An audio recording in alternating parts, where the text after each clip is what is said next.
Talking fishing, nothing but fishing, talking fishing. If it's facts about fishing that you want to know, then tune in, folks, cause this is the show. We'll show you all the right bait to use, so sit right back, you got nothing to lose. Doesn't really matter if it's trout or carp, flathead, marlin or a gummy shark. Listen to the guys and you can't go wrong. They'll be talking about fishing till the cows come home. Talking fishing, nothing but fishing, we're talking fishing. And welcome everyone to Talking Fishing, a big show coming your way tonight. Catch of the week, as always, some ripper trout, some ripper snapper. David Warren is the president of the Gippsland Lakes Recreational Fishing Alliance. He joins us after the first break. Product of the week, mailbag, hotspots, and plenty more. A big show coming your way, Ads. And what a mixed bag of weather we've had. Like, it got over 20 today. That's right. Anything with a 2 is just a beautiful time of the year, isn't it? Yeah, we'll take it. And then just as we got used to it, the heavens opened and down came the rain. So it's spring in Melbourne, but it's all good. It's nice to walk around with a t-shirt on, I'll give you the tip. Trelly, great to see that you made it down from Ayers Rock. Did you actually make it up as well? I didn't get up this trip. Daughter made it up. Yeah. Jacqueline made it up. I was taking care of my grandson, young Charlie. Young Charlie, yeah, Jacqueline made it up and back. So, yeah, but tell you what, there's not a lot of fishing goes on out there. No fishing. Did you tow the boat up? No, just very good.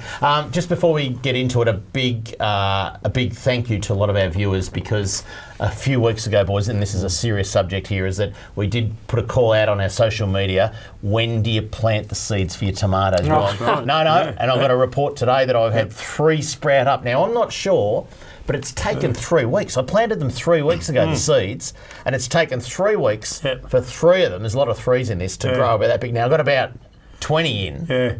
Should it take 3 weeks? But how do you know when they're so young? There's no difference between a tomato plant and a marijuana plant when they're so young. Trelly. To tell the difference. Paul Worstling's mother. I was told that, allegedly. Paul Worstling's mother gave me the seeds, so I hope it's the first, not the latter. It's always good to see Paul's mum and dad. They come into the shop regularly and give me tomato seeds. So anyway, but thank you to all the people at home. They told me when to plant them, and we've got some good. So we're going to get a regular update on the growth rate of the tomato plant this season. Absolutely. Yeah. Well, when people aren't fishing and the weather's terrible, you know. But anyway, big show coming up, as we said. The people up on the Goulburn River, the people that are travelling up there are still catching lots of trout. I know. And I've got the secret and product of the week tonight. Have you really? Okay. Bit of ammunition for... Yeah, okay. Trelly, you're getting reports all round. All over the place. You know, I had Chris on last week. He was reporting from Geelong. People are travelling there by the droves. They're literally going up there by the numbers. So, good. Which is really, really good to see. And I think you reported last week it's been the biggest on record as far as an open trout season. It's good to see. So, folks, let's have a look at what's been caught by the people at home. It's time for Catch of the Week. Catch of the Week, brought to you by Shimano, providing reliable, trustworthy, quality fishing gear for your enjoyment. Let's kick it off with some beautiful early spring snapper, and I tell you what, Western Port always fires before Port Phillip for some reason. Have a look at this, Jack Lewis, a lovely 6 kilos, somewhere in Western Port, because nice fish, people are cagey this time of year, aren't that's right. And you know what, they always seem to be a better class of fish, these early fish. We see more over 5 kilos and under, I would say. And that's a cracker 6 kegger. Up the top end of Western Port, Sam and Trent got out, and together they got a pair a pair each. Nice. That's like, you know, if you're in Crown Casino, you'd have a pair each and someone would trump you with a, whatever they call it. But anyway, two pairs of 6 kilo snapper. Thank you very much to Sam and Trent. Is that Steve Coffey's son? It is. Sam Coffey getting done, showing the old boy how it's done. Good on you, Sammy. Good member of the Snapper Point Angling Club there. I think Sam's part of the Vicky Game Club. Oh. Not a member of his dad's club. No, he said, don't you worry about it, Dad, I'll sort you out elsewhere. That's the old timers club. And there you go. We've said that the calamari are in their prime this time of year, and I know people start getting a bit of snapper fever, but if you want to chase calamari, you ain't going to get anything bigger than what's around right now. And have a look at Luke Styles. That's Portsea, that's a cracker fish. That's a good calamari. It's off the pier as well. Yeah. Nice. Yeah, some people would claim monster calamari, but that is a real monster calamari. Some people certainly would, Dave. That is a genuine monster. Yeah. All right, let's head to the fresh water, and we did talk about the Goulburn River fishing so well, but this one here is from Lake Eildon, or it could be from the Pondage. Have a look at the background. Oh. Kayla Branch. Yep. Now, Kayla's no stranger to the show. She's had a few photos sent in before, but well done. That is a cracking brown trout. That's a great brown, isn't it? Good condition. Makes you wonder if that was one of the fish that's been released. I believe it is. No, they only release rainbows. Oh, well, it's not that one then. I must be thinking of another one. Let's just move along, even though we weren't going to mention Caitlin yet. Yeah. But Caitlin Sylvia, a beautiful rainbow trout from Portland, Oregon. And can we just say that Caitlin is from Portland, Oregon, and not the fish, because the fish is from, it looks like part of the Goulburn River in the background there, somewhere. The Tim hat on. Got the Tim hat on. Hat. Don't know where she got that. Towards 1 million. Yeah. Just in Caitlin is on a temporary visa. Got to be kicked out of the country soon. Yeah, she's going soon. Feeding on our fish and catching them and slaying them apparently. But off soon. No. Temporary visa, I'm being told. Allegedly. Travis will fix that. What, Travis, the boss of fisheries? Yeah. How's he going to fix a temporary visa? Because it's Travis, he fixes everything. Like who done that in politics just lately? Anyway, moving on. Dutton, you idiot. Have a look at this one, a Goulburn River rainbow trout, Christian Stojanovic. Did I get that right, Eds? You did. Stojanovic. Yep. Stojanovic, yeah. A lovely, that'd have to be, a good 3 or 4 kilos there. That's a good fish. That's a nice fish, yeah. Great lovely, fish. plump, looking in good condition. Plenty more of those, though. Have a look at Mick Lane. Have a look at the smile on Mick Lane's face there. Now, that's a cracking That's a rainbow. fish. That's a good fish, isn't it? Yeah. There's still plenty more there, too. They're still going. Absolutely, yeah. They're still going. It's not the only place to get trout, though, because Mark Eaton, he headed to Blue Rock. And there's a couple of browns. Yeah, I'm trying to remember his email, but I think it's a 35 and a 43. Now, yeah, they're not ex-brood stock, but they are crackers to eat. Definitely. From Blue Rock, and good on Blue Rock. So, there you go. Well done to Mark Eaton. Was that last week? I watched last week's show, mind you, and you were calling what we just did now, the catch of the week, and there was a guy there you called a girl's name. What? Luciano. Well, Luciano. You called it a number of times. Luciano, if you're watching, apologies for me. I've been watching. I was watching last week. Well, Mary's Italian. Luciano. Anyway, I just thought I'd pick up on that one because you said Luciano. Yeah, but say it with the Italian accent. Luciano. Yeah. Always get you to order the pizza and the pasta, don't we? If you'd like to send in a pic of your catch of the week, this is what you have to do. If you want to be like me and have your photo on TV, email your fishing pic to info@ifish.com.au. Yeah, I want to go fishing. Coming up next, we are joined by David Warren from down in the Gippsland Lakes and fisheries news straight after this. Talking fishing. We know what you'd rather be doing. We know what you've really got in mind. We know you'd rather be out fishing. And today's the day you're gonna wear the line. 'Cause every day's a good day. Stop wishing. Every day's a chance to drift away. Drift away. Every day's a good day for fishing. See you down and tackle world today. Talking fishing, nothing but fishing, we're talking fishing. Live from the studios of Channel 31 Melbourne, it's now time for some very fishy news. And welcome back to Talking Fishing. Tonight we are joined by David Warren from the Gippsland Lakes Recreational Fishing Alliance. Have I got that right, David? It's a bit of a mouthful, but it is. Welcome to the show. Thank you very much. A little bit of news before we kick off with a few discussions with David. First one of fisheries news: come and try fishing. Now, this is for grandparents and grandkids. I think we've got a slide here. For all the grandparents watching, all the grandkids, all the mums and dads that want to palm the kids off, if you're looking for a free activity to do during the school holidays, then get down to Clifton Springs Foreshore Reserve on Saturday the 27th of September at 10 a.m. until 2 a.m. There's a 4-hour event on down there. Isn't that good initiative? Yeah. To get the grandparents doing stuff, boys. Yep. Well, they're probably the ones with the most time. Yeah. The parents are out working. Yeah. But it's good. It's great. Really good.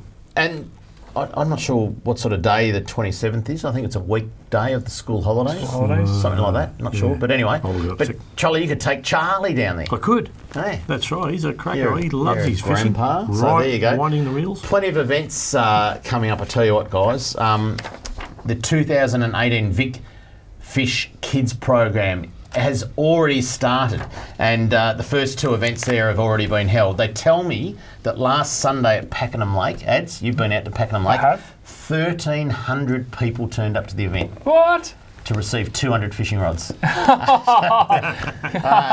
It was pretty good. But I tell you what, Sunday the 7th of October, Bendigo, 10 till 2. Sunday the 14th of October, Heatherton, Carcarook Lake. Sunday the 21st, out to the regions, Ararat at Alexandra Lake, and Sunday the 28th of October, Seymour at Goulburn Park. All events start at 10 o'clock. It's a great program. Rex Hunt is at every one of them. He is the ambassador for the Vic Fish Kids program. Absolutely. Certainly does still have it. And it's if you ever see Rex get passionate about anything with fishing, it's kids. You know, and he just loves to see kids into fishing. And for 1,300 people to turn up to Pakenham Lake, how good is that? It's amazing. I don't know where they all parked, and they certainly would have run out of fish because there wasn't that many fish stock. So anyway, it's a great program. Well done to the Victorian Fisheries Authority. The next one, there's a couple of really different events coming up as well. Come and try beach fishing. The first event is at Torquay. Tuesday the 2nd of October, 9:30 till 2 p.m. Get down to the Torquay Angling Club, be there. And then the next one is Cape Patterson, which is down near Inverloch, Wonthaggi Way. Saturday the 13th of October, 9:30 till 2 p.m. Wonthaggi Surf Lifesaving Club. And you are going to get master tuition by none other than Adam Ring. Yes. Waiters on trolley. The host of those 2 events. Sorting it out. Going to be getting people some nice salmon, because the salmon have been magnificent on the surf beaches. It's finally been a good season on the beaches, so hopefully it holds on for a little bit longer. Good to see you doing a bit. Yeah, you're getting involved. Bad time you did something. No? There you go. All good. All right, let's get into it. David Warren has joined us, and the Gippsland Lakes, it's not what it used to be. And David, how would you best describe the state of the Gippsland Lakes right now? Well, I think you put it fairly succinctly a couple of weeks ago when you said the Gippsland Lakes is stuffed and going down the gurgler. Yeah. And I think that sums it up fairly well. Yeah. It's been commercially fished for over 150 years. Yep. And I think it's got to a stage where commercial fishing, commercial netting in the lakes doesn't seem to be viable anymore. Okay. There's a lot wrong with it. Absolutely. In your opinion, what's contributed to that demise? Because, like you said, it's been commercially fished and successfully recreational fished for many decades. Yes. What's contributed to the demise? Well, the Gippsland Lakes is nearly 400 square kilometres of estuary. It was discovered by Europeans in the 1840s. Yep. And in the 1889, it was opened permanently to Bass Strait with the entrance. That changed the Gippsland... So in what year? 1889. Wow. Yeah. So that changed the Gippsland Lakes completely and forever, really. The next major event which had an effect on the Gippsland Lakes was the commissioning of the Thompson Dam in 1975. That affected the freshwater flows into the lakes, and that's had an impact ever since. The Gippsland Lakes originally was 2.5 feet higher than where it is now. Is that right? Before the entrance was opened. Wow. So there was that much more water in it. And before the Thompson Dam was commissioned, the freshwater flows into the lakes were 2.5 times greater. So with the opening of the entrance, the lack of freshwater flows, this has contributed significantly to the ecological melee of the Gippsland Lakes. Yeah. And that's where we are today. And the commercial fishing has not been the cause of the decline. Our campaign has not been to target the commercial fishers as people who have caused that decline. That's not the case.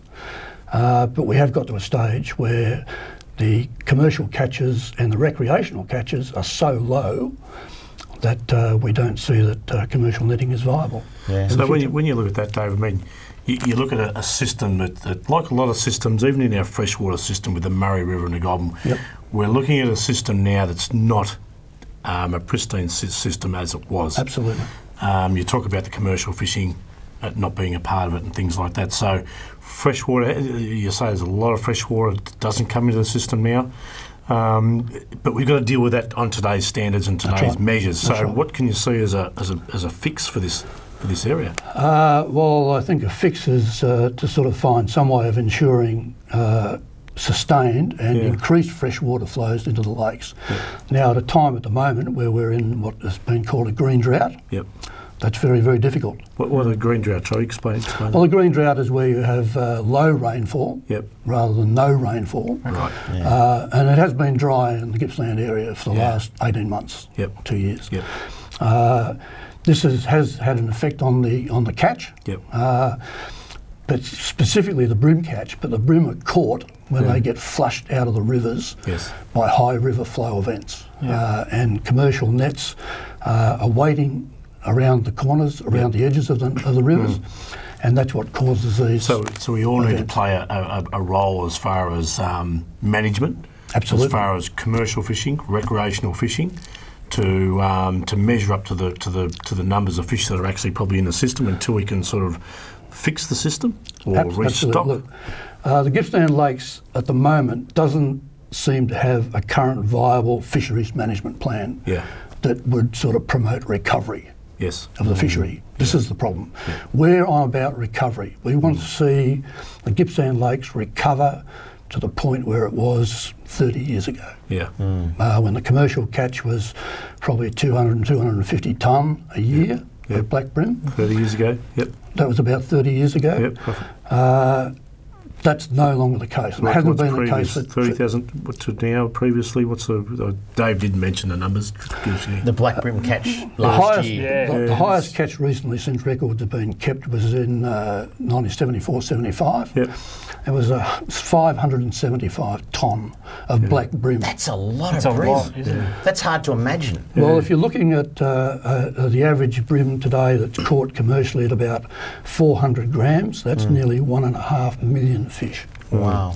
I remember, and I've fished the Gippsland Lakes a bit in my younger days. I can remember when I was about 19, 20 years of age, and I used to go to Narooma to visit my grandparents who retired there, and I'd often bring them back down to Melbourne, and I would be able to guarantee my grandfather that if there was one spot in Australia where I could guarantee him a bream, was the Paynesville jetty opposite the pub, and the bloke who used to own the caravan park also had a racehorse called Sea Legend, I think. I'm going back a bit. Can't remember his name. And but Sea Legend was a good horse that ran at Cranbourne. And people will probably get on our social media and remind me. I'd love to know his name, whatever his name was. But we used to go to the Paynesville jetty opposite the pub. And you'd buy your pack of frozen prawns, and we'd have a thermos flask.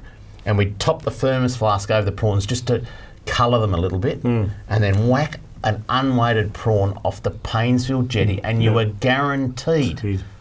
No wonder there was 1 million fish caught, because you were guaranteed a bream. They were in plague proportions. It was an amazing system. And this is no longer the case. The average recreational catch, which has been identified by creel surveys and angler diaries, is now one fish every 5 to 6 hours recreationally. Far out. Wow. And that's in the lower reaches. That's in the lower reaches of the Mitchell, Nicholson and Tambo rivers, where they just come into the lakes. So Dave, the Thompson Dam, where does that, wherever that's on the river, obviously, where does that flow into the Gippsland That flows Lakes? into Lake Wellington. The top end of Lake right Wellington. At the top end there, Lake Wellington is very saline at the moment. And the whole sort of, there's not too many fish being caught in Lake Wellington. We held a community meeting several weeks ago at Loch Sport, and had a lot of feedback from anglers there.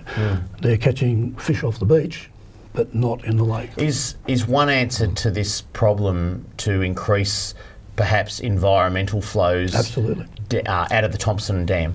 Well, this would be a way. At the moment, the water is allocated So much for Melbourne, so much for environmental throws, so much for industry. Yeah, okay. So there's an allocation there. I think it's 1/4 environmental, 1/4 to industry, and 50% to Melbourne. Yeah, there you go. The Thompson Dam was put there to drought-proof Melbourne. Yep.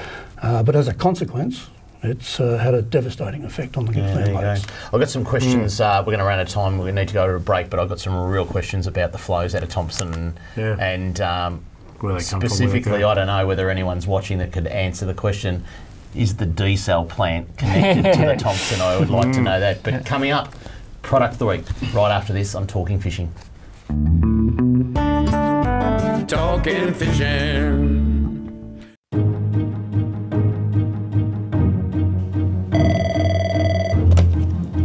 Good morning, spotters. Stephanie speaking.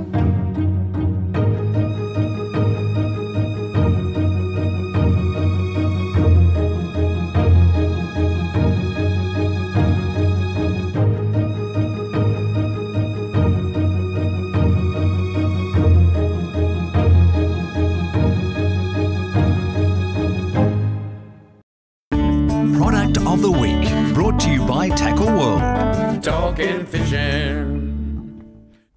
Product of the week this week, we're going to talk about how to catch those trout up on the Goulburn River. We're also joined by David Warren. He is the president of the Gippsland Lakes Recreational Fishing Alliance. Plenty to talk about with David shortly, but Ads, show us how to catch those Goulburn River trout or whatever else you want to catch with these. That's right. Well, there's been an explosion in the market of critter baits. Now, basically what they are soft plastic that imitates a small crustacean, yabby, worm, that sort of thing. There's heaps and heaps and heaps of new ones coming out, and there's a specific way to rig them to get the job done. And I'm going to lead with this one because I have it on really good authority that this little bad boy is what is dominating the Goulburn River at the moment. This is the technique used to catch those big trout. This is on a little hammerhead style jig head. Now what that is, it's a football shaped head. That's a little T-tail minnow. Why these work so well is because even in the situations of high flow, you can cast a jig head, a weighted jig head into the fast water. It'll sit down almost at a 45-degree angle. So you can basically put that up into the run. That jig head will bounce along the rocks until it falls off the edge of the run, and you can then fish the deeper parts where those big trout are holding, because they are holding on the bottom at the moment, Charlie, which I'm sure you know all about. The worstlings were there twice basically in 2 weeks. The fishing's that good. You've got to stay patient, but you've got to fish on the bottom, and getting the plastics into the run is crucial. You can't just go along, pop a plastic into a hole and hope that something happens. It needs to look natural. So these jig heads with such a wide profile will sit at a 45-degree angle. You can bump them down the run the whole way, drop it into the hole, and basically bounce it up and down from there. So there's heaps of different applications for this. This lends itself massively not only to trout in the flowing rivers, but yellow belly. This has got to be one of the best ways, hopping them down a rock wall or off a rock spit. That's the same jig head rigged on a really big yabby profile plastic. So that's really hard to see, but that look at that. Cracking soft plastic. Look at that. That is real. Just hold it still, we can see it. The beauty of these, I'm trying to doesn't nip you. The beauty with these, the claws float. So as that jig head does its thing and stands up, the claws stand up. That's right. And it looks like bit of flotation backing in the up. claws. That on yellow belly and even Murray cod at the right time of year is big time. So that's the hammerhead style head. These are something brand new, which have been around in the States for a long time in their bass market, and we're just getting to the point where we're starting to play with them. These are actually called a Ned lock, N-E-D, Ned lock jig head. These work a little bit different to the hammerheads because they stand in the water vertically. So focusing on, like this little yabby first, again the claws float. I think it lends itself to a small yabby rather than the big presentation as we saw in the Fuse one. So it's a lot more finesse. That stands straight up. So I think that's sitting on the bottom. That's like a little yabby that's all nervous, and the first thing a yabby does is put his claws up. Right, defence. That's got eat me written all over it. It has. But the worm is absolutely spot on to a presentation. I've got a fish tank at home. you drop a scrub worm in it, and you see basically the end of it scoot out, hit the stones, and it wants to bury itself straight away. That's sitting straight up and down, just like that. Looks like a worm trying to bury itself in, and fish cannot resist that. Whether it's a yellow belly, or a Murray cod, or a brim, if we can ever get them back into the Gippy Lakes, that'll dominate. So that's the hammerhead and the Nedlock jig heads. Have a look, they're unique and they do some pretty cool things. Nedlock. Nedlock. There you go. Some good product of the week there, Ads. Well done. There we go. Critter baits. Is that what they call the plastics now that look like critters? Basically. Critter baits. Yep, basically. There's heaps of them on the market. You're going to see heaps more roll up in the next few months. It's the big in thing. Things are looking real, I tell you, when it comes to soft plastics. But anyway, we are joined by David Warren. He's the president of the Gippsland Lakes Recreational Fishing Alliance. David, we were talking about the flows out of Thompson Dam. Do you know if the Thompson is connected to the desal plant? No. No, it's not. Oh, it's not? No. Okay, so we're buggered there. Has anyone got a plan B? So why do we build a desal plant? The other thing I'd like to know, so obviously we've got a problem with freshwater flows coming into Gippsland Lakes, but you also say the entrance. So the entrance naturally was closed. Yes. And it got opened. Yes. And it's been dredged, hasn't it? It's been dredged to various depths. At the moment it's being dredged to a depth of between 5 and 6 metres. Yep. There's a hole between the abutments and the piers that's nearly 18.5 metres deep, and that's causing real problems. Because of the depth at which it's currently being dredged, it's increased the flow through the entrance during the tidal flow, and that's increasing the salinity in the lakes. And how long's that been at that 5 or 6 metre mark? That's been dredged to that depth since about 2008. And before then, what was the depth? It was the accepted navigable depth is 3.5 metres, and it was dredged to about that depth. Because of what? Bigger boats coming in, the offshore commercial fishery? The offshore commercial fishery can cope with 3.5 metres. That's nearly 10 feet. That's a fair amount of water. Obviously, with a big swell rolling through, though, you'd be getting close. Yes, you've got to be. You do have to take that into account. So is that the reason for the 6 to 8 metres that it's sitting at now? Like, why have they dredged it so deep? What was the thought process behind that? 5.5 to 6 metres is nearly getting 18 metres. Like, if you've got a swell that big coming in through the entrance, you don't want boats out there anyway. That's it. And your lakes are running at a lower level now anyway. Absolutely, absolutely. No, that's right. David, has there always been a clash between commercial and recreational fishers in the Gippsland Lakes? Yes. Yep. Yes, that clash is well documented right from the 1860s. There was conflict between recreational and commercial fishers. Interestingly enough, over the summer, when the anglers used to come down from Melbourne for their holidays, they would often sort of get the commercial fishers to take them out into the lakes to show them where to catch the fish. So there was obviously a bit of sort of moratorium during that time. There wasn't a lot known about the breeding habits of fish or what we know now. So there were different views of nature occurring at that time between recreationals and commercials. There was something, at the turn of the last century, there was something like 100 commercial fishers operating on the Gippsland Lakes. Wow. That's now declined to 10 access licences. There's been a degree of reduction in those licences. We believe that there's a lot of excuses made that the reduction in the catch is due to a reduction in the licences because that's produced a reduction in the effort.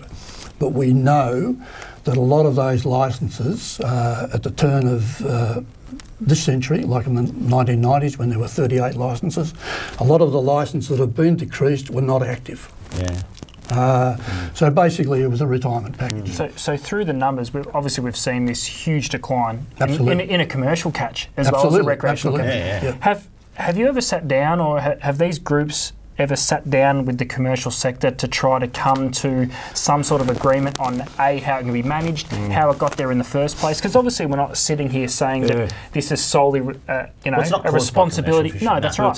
Has anything been done as a as a group? Have you ever sat down with the commercials to figure out the next step? There used to be meetings between the commercials and recreationals and fisheries managers. The last one was held in 2005, I believe.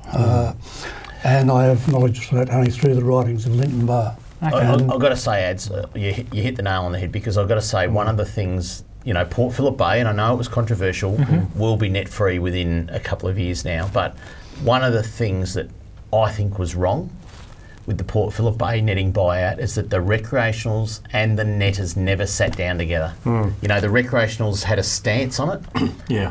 And unfortunately, the commercial fishers, the only thing they did was get celebrity chefs to say you're not going to be able to get seafood in restaurants anymore. Now, 4 years on now, we can still get seafood in restaurants, and I only wish, because there are some people that are still in the fishery, and I won't mention their names, but I'd love to have a cup of tea with one of them in particular, and hopefully I'm going to be close to doing that, because we could have worked together on a solution and the interactions and that, but it never gets to that, and so at the Gippsland Lakes there's 10 guys. Why don't they sit down? Why don't they sit down with the recreational anglers? I can't work it out. Because surely they're hurting with the declining numbers as well. They'd have to be. And if there's some of them that want to get out, and if there's some of them that don't want to get out, let's put it on the table. Yeah, that's right. And come up with a solution. But anyway, look, there's a lot to talk about on this subject. So, coming up next, Kramer's mailbag. There's a bit of mailbag to get through. Sorry, over here. And we're going to talk more with David Warren. He's the president of the Gippsland Lakes Recreational Fishing Alliance. Coming up soon on Talking Fishing.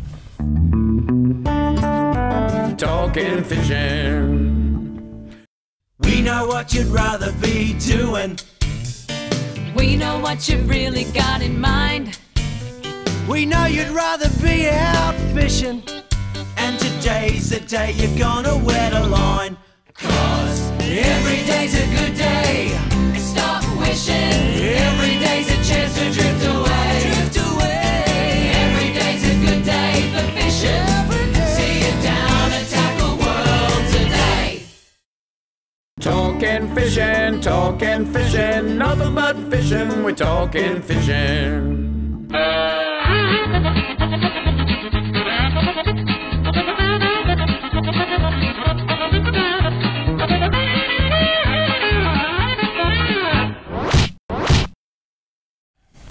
All right, a little bit of mailbag to get through tonight. Firstly, Sue from Nicholson writes that nothing has been mentioned lately about the value of recreational fishing to the economy. Only 20 years ago, our business, which was one of many, relied on recreational fishing and the money that fishing clubs, families and anglers brought to the region. We also noticed back then that the fish stocks were declining, and so too were the recreational anglers, as they found it harder to catch fish. Recreational anglers would come in droves from Melbourne and the Latrobe Valley for the weekend. Dad would fish with the kids and Mum would shop. They would spend on fuel, food, accommodation, bait and tackle. Accommodation parks until 2000 had upwards of 60 permanent holiday vans in their parks. They all had good accommodation occupancies of fishing clubs, families and recreational anglers. With the decline in fish stocks, we have seen a huge drop in visiting recreational anglers and clubs as well. Those that travel to East Gippsland often progress through to Lake Tyers, Bem River, Marlow or Malakuta, where the fishing is so much better. That's from Sue from Nicholson. And boys, I was in Gippsland Lakes I was in Lakes Entrance about 4 weeks ago. I think there's something like 26 empty shops now. Yeah. The whole region is suffering. Not a great sign, is it? No, so Gippy Lake's not in good nick. Hi guys, this is from, he doesn't give us his name, but anyway, hi guys. Absolutely love your show. It's the best hour of TV for the week. My 9-year-old son Cooper, I think I've got a photo of Cooper, and I take... Hang on, I'll start this again. My 9-year-old son Cooper and I took up the offer from Victorian Fisheries Authority to exchange some of our crappy old Opera House nets on Friday. This is last Friday. We called in to Aussie Angler and the job was done in 5 minutes. We went home, shot a few bunnies for bait, got the new nets in the dam and caught some really nice early season yabbies with 0 bycatch. Nice. We have fish and turtles in our bigger dams and we prefer not to catch them. It's a great scheme and thank you to the Victorian Fisheries Authority. What was that, Charlie? Turtles don't taste any good. They're not bad steamed. Yeah, only if you're up in Northern Territory. And a bit of soy sauce. Still get them. Anyway, all right, let's keep going. Hi, David and boys on Talking Fishing. My name is Harry, and I'm very worried about what will happen to our wonderful fishing in Western Port Bay. There are plans for an AGL regasification unit to be berthed at Crib Point Jetty. The state and federal government have both given $10 million each. Do you reckon that's true? Would have heard about it if they give them $10 million told each. the story. What? Yeah, but sometimes they can dramatise these groups. Anyway, I'm just saying, I'm just not regasification. Like so I think there is more than a good chance they want it to go ahead. My concerns are attached, which went for about 27 pages. I can't read that out. I'd be interested to hear your comments and any advice you might have. Well, it was raised at the Recreational Fishing Roundtable 2 weeks ago.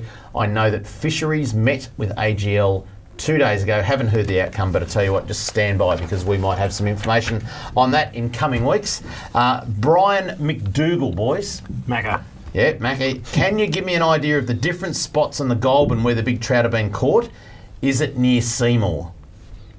Trelly? Shh. No, I would have said it's nowhere near Seymour. They're all up near Thornton and between Thornton and the pond. Between Thornton and the pondage, that's right. Yeah. No, none near Seymour unless there's a massive thing. G'day, guys. After hearing your statement, this is from Anatole. Did I say that right? A bit like Luciano. Anatole writes, "G'day guys, after hearing a statement on last Tuesday about how much trout there is in Lake Eildon Pondage, I decided to go to Lake Eildon and try my luck. I spoke with at least 12 people fishing off the bank. No one caught anything, a lot of annoyed people. So I went to the local bait and tackle shop in Eildon to get the lowdown on where to fish, and he said every day there's been at least 50 to 60 people coming into the store every day and fishing out the lake. He told me the lake was fished out. So where are the fish? You keep referring to the people fishing the Goulburn River, but Goulburn stretches out so far. Where at the Goulburn River is the 7 tonnes of fish? Well, I'll tell you. Between Thornton and the Pondage. You just said that, didn't you? Between Thornton. That's right, yeah. You would have called in to Gary Constantine. He's got a great little shop up there. Very knowledgeable. He's got a good Facebook site too, Gary. I don't think they've been fished out. No. No. I mean, that's why they call it fishing and not catching them. And you're not going to catch them. The recipe is there between Thornton and the Pondage. Fish deep with plastics, fish really slow and persist in the holes, you'll get one. Yep. David, back to you. The dredging of the entrance, do you think that should be restored to a lower level? Does that stop? Oh, sorry, I'm getting yelled out of my ear. If you would like to write into Kramer's mailbag, this is what you do. Send your mail to Kramer's Mailbag, PO Box 734, Patterson Lakes, Victoria 3197, or email kramer@ifish.com.au. And it wasn't David yelling in my ear, it was the people behind the glass. They yell in my ear. We're just so keen to speak to David that we keep forgetting the closing mailbag. But anyway, David, so do you think that dredging level, should that be restored back to 3.5 metres or whatever? There are many people who think so, yes. It's above my pay grade to make a decision like that. We've been calling for an audit of the Gippsland Lakes, which would include the entrance, so that a proper sort of assessment can be made.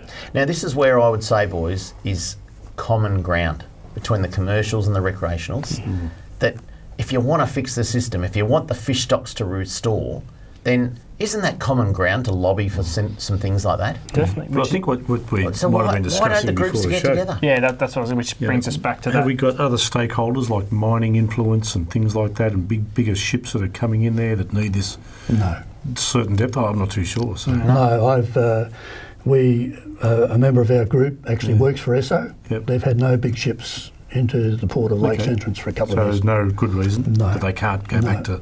No. No. That's interesting discussion. David, back when you say, the clashes between the recreationals and the commercials, I'm going to go back in my memory bank here. I started working at Lysarts at Hastings in 1989, and in 1992, the old A crew on the old cold mill used to take a Bulls cruiser every year, and we used to get into trouble.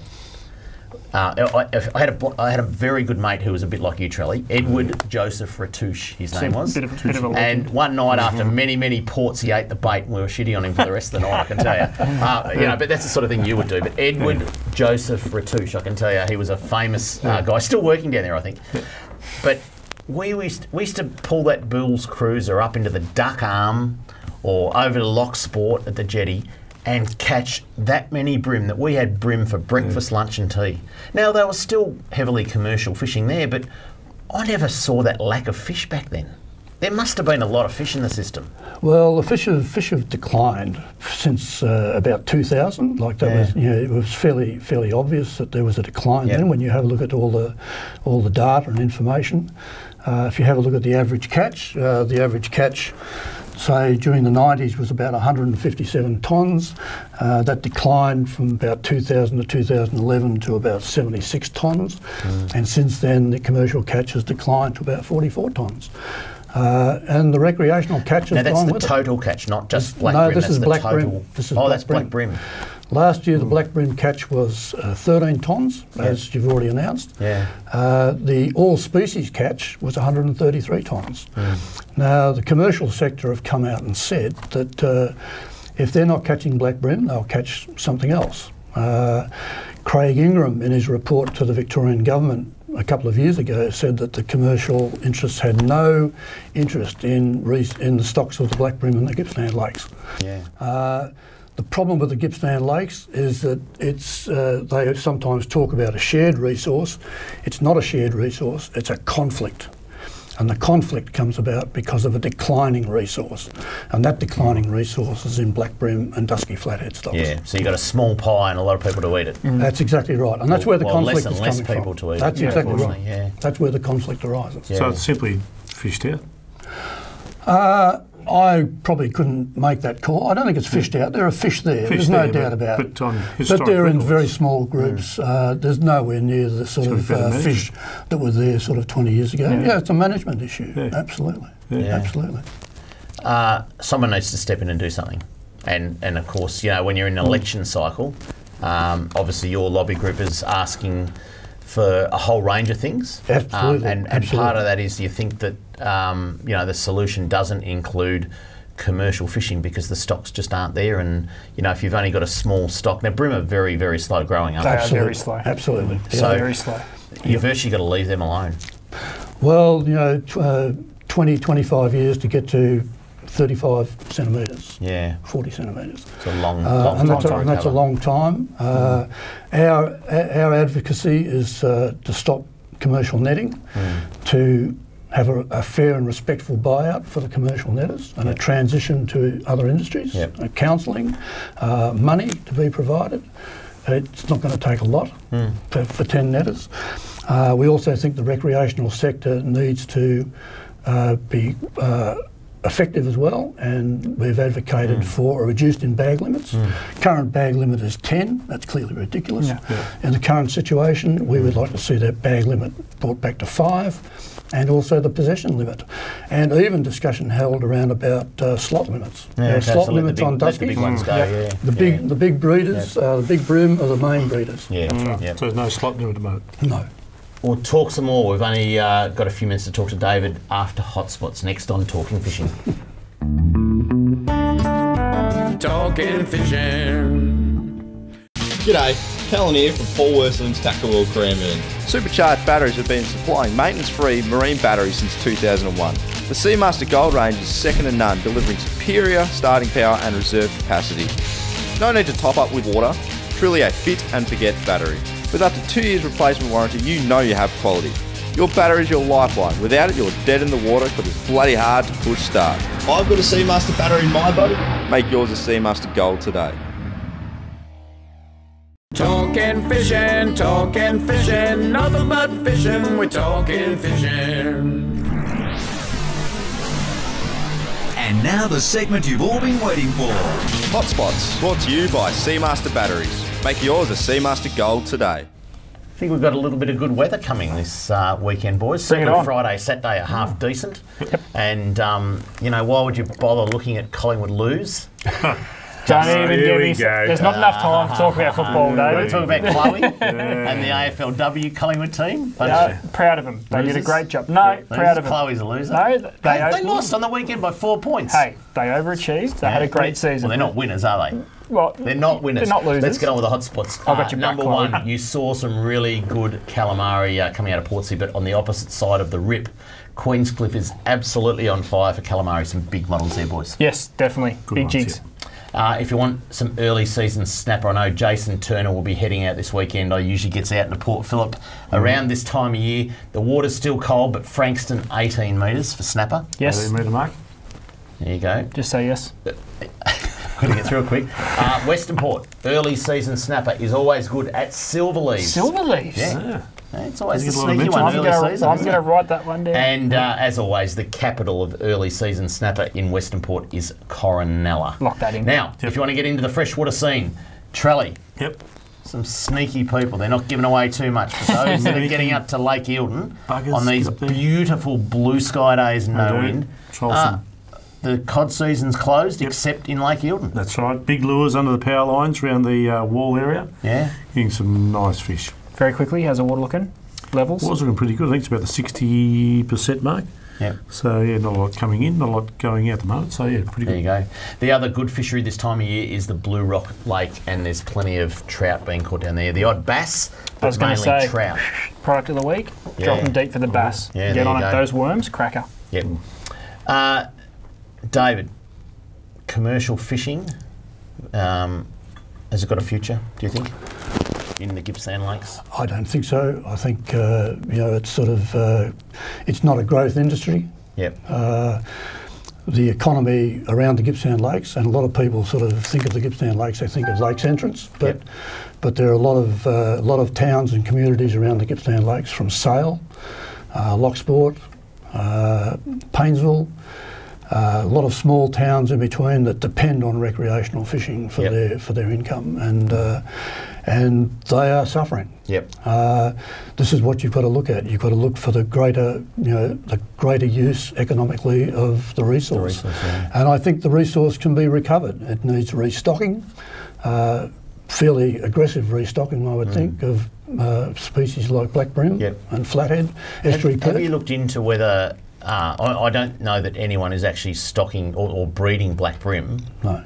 Has it been done in the past? It has been done. It was actually done at Bullock Island. There was and the hatchery, the plumbing of the hatchery is still there. We've spoken to both political parties, major political parties, about reopening that hatchery as an economic thing for Lakes Entrance. Yeah. There's lots of expertise there. Yep. In fact, I think Frank Melito, who used to be a commercial fisher, currently has a bait licence. Yep. I think he was involved in actual breeding of black brim in that hatchery several years ago. Yeah. That's a possibility. Yeah. It's one of the things that I guess fisheries don't like doing is breaking away from a statewide bag and size limit for different species. But do you think it's viable to have a specific bag size, different, even a slot limit, just for the Gippsland Lakes? Definitely, 100% yes. I know they don't like doing it because they like to avoid confusion, especially. But I think in a system that's struggling, it's a bit of a unique system. We're not talking about, ocean and whether this could be a factor through migration or anything. This is to do with the health and the well-being of the Gippsland Lakes. I think it's something that seriously needs to be considered. I think dropping the bag limit's a no-brainer. They are a very slow-growing fish. What do you drop it to? 5's a great number. 5 is still enough to take home and get a good feed out of. We definitely don't want to take that away from people. Yep. That's great. I think size limits, it's not too bad. Is it 28 at the moment? Yeah. So that's not too bad. Yeah. But I think the bag limit needs to be brought down. If we don't start making changes now, we could be sitting here in 10, 15 years going, it's barren. And we can't be doing that. This conversation should have been 15, 20 years ago. 100%. Exactly right. Really? This is exactly right. Going all the numbers, I'm only look at numbers. You work them out in the back of it sounds like 2000 was the 2000. David, before we finish up, how can people help your cause? So get onto your Facebook page? We have a Facebook page. We've also got a petition on change.org. Yep. If they Google ban commercial netting in the Gippsland Lakes, both those pages will come up. That's one way they can really help us, because that helps us with our advocacy. If we've got numbers. This is what it's about numbers. And enough people, and we know that a lot of people used to come from Melbourne, used to come from Traralgon to fish the Gippsland Lakes. People in Traralgon now, it's halfway between the Gippsland Lakes and Port Phillip Bay. Why would they go to the Gippsland Lakes? That's right. That's what's happening. I guess the key message is that the Gippsland Lakes is broken. It's not just about who catches the fish in there. There's a lot of other problems, like you've heard tonight, and hopefully you at home are a little bit more educated about the problems down there, because the place isn't what it used to be, and the fishing from both a commercial and a recreational perspective is not sustainable. We're well overdue to do something about it, so it's great that these conversations are happening. Serious discussion. So, and I would encourage that the commercial netters actually have some dialogue with the recreationals, because if you don't, people stay miles apart and it just doesn't come together as a group. So regardless of that, that's it for Talking Fishing. We hope you enjoyed the show. To all of you with a team still in the AFL finals, good luck. Unless you're a Collingwood supporter. And to everyone else, we hope you get a chance to win a line this weekend. Until we see you again next Tuesday on Talking Fishing, please stay safe on the water and enjoy your fishing. Talking fishing, nothing but fishing, we're talking fishing. We got all you need, just take a look. Watch those fish jump on your hook. So just relax and take your time. Enjoy the show, then drop us a line. Talking fishing, nothing but fishing, we're talking fishing. Talking fishing, nothing but fishing, we're talking fishing. Talking fishing. Have a good weekend, Mr. Walker. You too, son.